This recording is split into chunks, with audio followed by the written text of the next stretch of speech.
মানের এই সিনেমাটা নিয়ে সকলের মতো আমিও অপেক্ষায় ছিলাম এবং আমিও খুব অপেক্ষায় আছি যে এই সিনেমাটা দেখব। কারণটা হচ্ছে যে একটা তো হচ্ছে যে শাকিব খানের আমি অনেক বড় ভক্ত, আপনারা সবাই জানেন সেটা। শাকিব খানের সাথে সাথে একই স্ক্রিনে আমরা চঞ্চল চৌধুরীকে দেখতে পাবো, আমি উনারও খুব বড় একজন ভক্ত। তার সাথে নাবিলা এবং প্রীতম হাসান এবং পাশাপাশি আমাদের খুব আমি বলবো যে রায়হান রাফি এখন পর্যন্ত আমাদেরকে পরাণ কিংবা সুরঙ্গ এবং তুফান যেটুকু দিয়েছে, এর বাইরেও রায়হান রাফির কিন্তু ভবিষ্যতে বাংলাদেশের চলচ্চিত্রকে একেবারে বিশ্ব দরবারে নিয়ে যাওয়ার মতো তার সেই মেধা রয়েছে।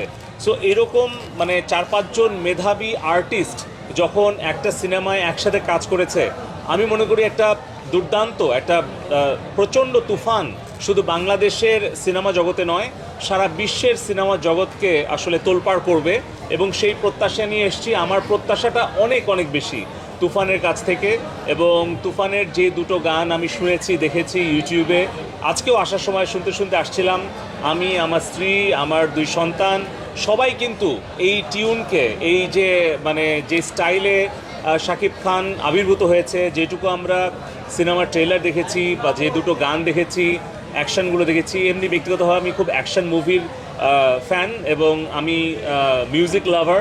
সব কিছু মিলিয়ে আমার প্রত্যাশা তুফান অতীতের সব রেকর্ড ভঙ্গ করে নতুন রেকর্ড সৃষ্টি করবে এবং সারা বিশ্বের দরবারে বাংলাদেশের চলচ্চিত্রটাকে একটা মর্যাদা আসরে নিয়ে যাবে এবং আমাদের সুষ্ঠু বিনোদনের একটা জায়গাও তৈরি করবে। আমি গতকালকে থেকে দেখছিলাম যে ঈদের দিন থেকেই যেভাবে সিনেমা হলমুখী বিভিন্ন শ্রেণী পেশা বয়সের মানুষ, এটা আসলে আমাদের খুব আনন্দিত করে। কারণ আমরা চাই যে বাংলাদেশের যেই ট্যালেন্টেড আর্টিস্টরা আছে, পরিচালক, নায়ক, নায়িকা, গায়ক, গায়িকা, মিউজিশিয়ান এবং ক্যামেরা পার্সন, ক্যামেরা পেছনে সব কিছু মিলিয়ে আমাদের যে মেধা, এটা আসলে বিশ্বের দরবারে তুলে ধরার মতো মেধা আছে, সুযোগটা দরকার। আমি মনে করি তুফানটা সেই জায়গাটাতে আরেকটা বড় ধাক্কা দেবে। এই ধাক্কায় বাংলাদেশের সিনেমা বাংলাদেশের মানুষের মন জয় করে বিশ্বের দরবারে নিয়ে যাবে। এবং সেই ক্ষেত্রে আমি বলবো যে আমাদের তথ্য যোগাযোগ প্রযুক্তি বিভাগ থেকেও কিন্তু আমরা আমাদের স্মার্ট বিনোদনের জগৎটাকে আরও জনপ্রিয় করার জন্য আমরা রাজশাহীতে একটা সিনেমা থিয়েটার বানিয়েছি, যেখানে কিন্তু আমরা অনেক দর্শককে পাচ্ছি। সেখান থেকে আমাদের হাইটেক পার্ক আয়ও করছে। আমাদের পরিকল্পনা আছে, মাননীয় প্রধানমন্ত্রীর কাছ থেকে ইতিমধ্যে অনুমোদন পেয়েছি, আরও 12টা আমরা মাল্টি স্ক্রিন সিনেমা কমপ্লেক্স আমরা হাইটেক পার্কের ভেতরে করব। সো আমরা একটা অ্যানিমেশন ফিল্মও তৈরি করেছি, মেন স্ট্রিম ফিল্ম তৈরি করেছি, আমরা ওটিটি প্ল্যাটফর্ম তৈরি করছি।